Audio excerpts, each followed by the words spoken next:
evening, everyone, and welcome to our live WMUR Granite State Debate Series from the New Hampshire Institute of Politics at St. Anselm College. I am Political Director Josh McKelvin, and tonight we will be addressing the most important topics facing the state of New Hampshire and the nation with the candidates for our state's first congressional district.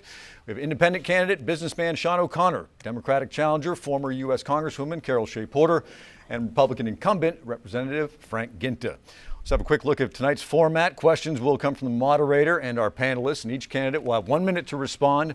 Rebuttals will be at the moderator's discretion, and each candidate will also have time at the end of this for a closing statement. Before we start with the questions, let's get to know our panelists for this evening. Dan Toohey is a reporter for the New Hampshire Union Leader. John DeSaso is a reporter for WMUR, and Josh Rogers is a reporter for New Hampshire Public Radio. So with all that out of the way, let's get to our first question.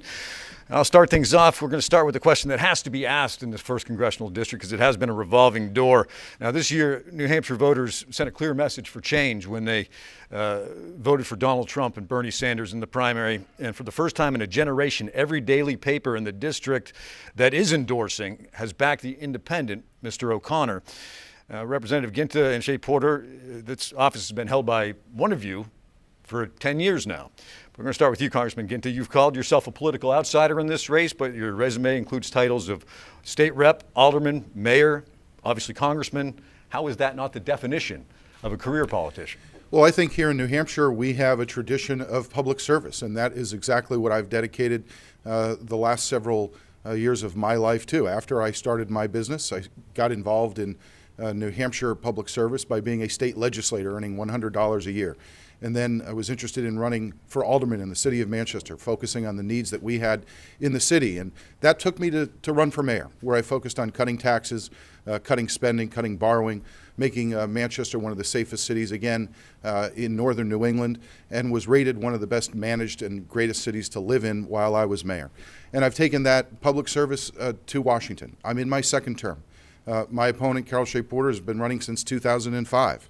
I think people want something different. I represent an independent-minded approach who will buck my party leadership when it is necessary, as well as getting things done. I've got 6 pieces of legislation signed into law just this term alone. I think that's the kind of dedication and leadership that our state is looking for. All right, thank you, sir. Next question is for Congresswoman Shea Porter. Obviously, this is a seat that you've held before, but why should voters give you another chance when they've chosen to remove you from this seat twice?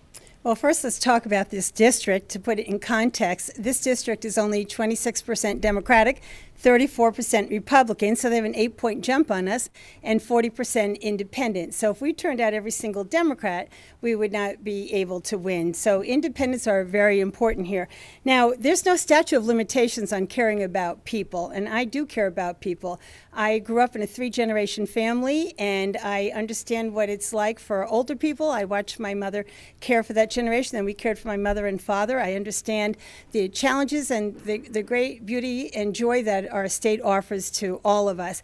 And so I've spent my life working. I had a master's degree in social services from UNH and master's degree in public administration and an undergraduate degree in social services. And I started a nonprofit social service agency. I've taught politics and history, and I've always kept my eye on what's happening to the people of this district and our great country. So I feel very ready to go back and get back to work and doing what I said I would do, which is standing up and fighting for the rest of us. Okay, thank you, ma'am. Appreciate that. Mr. O'Connor, you've said you're going to be an independent voice in this election season, but initially when you jumped into this race, you were a Democratic candidate. You changed to independent after you said that your candidacy was rejected by the Democratic Party here in New Hampshire. Why do you believe you were rejected? Yeah, I think that I'm going to offer an independent alternative to a district that is a plurality independent. And I think that the Democratic Party didn't like the independent voice that I was bringing and the fact that I was willing to speak truth when others were not. And so as a result of that, I decided to run as an independent because I believe that fundamentally this is a moderate district. And for the last decade, the voters of this district have had to choose between one hyperpartisan or the other, and they've fired them constantly, one after another after another.